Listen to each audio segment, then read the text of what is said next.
عروس ترسید.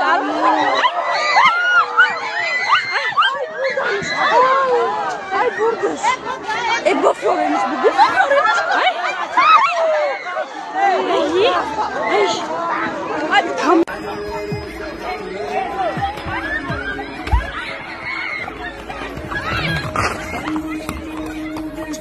به نام خداوند بخشنده و مهربان. السلام علیکم دوستان عزیز، برادران و خواهران و کسانی که ما را در شبکه کاروان عمر تماشا میکنید.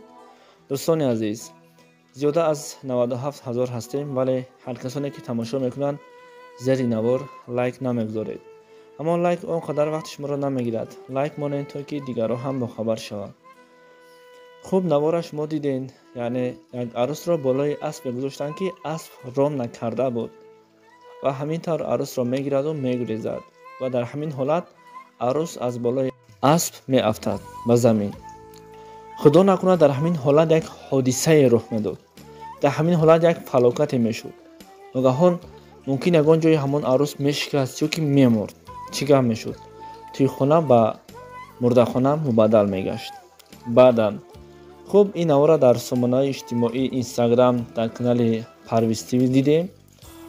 خوب دوستان عزیز، وقتی هر کار میکنید کمی فکر کنید که این حال در دست همه تلفن هست. در دست همه تلفن هست و در همین زمان امروزه ما اگر هر کار کنیم نوار میکنن، هر کار کنیم الکی پیش از خود ما در سامانه های اجتماعی میگردیم. احتیاط باشین. بعدا میگردن هیچ بعد در یوتیوب میمونی، فالو میکنی، در تلگرام удалит кун, соҳибош пайдо мешавад. Бояд пеш аз оғози ҳар кор каме андеша бояд кунем. Аз ҳамин сабаб дӯстони азиз эҳтиёт бошед ва мувофиқи тӯи тоҷиконаи худмон, мувофиқи тӯи исломии худмон оддӣ кунен, гузаронен барава. На оне ки болои асп, болои хар, болои боз ароба ва мототсикл. ҳамин хел ҳолатҳо бисёр шидестай. Каме ба ҳамин جاها دقت دهید خوب میشه. خداوند نگهبان همه شما باشد.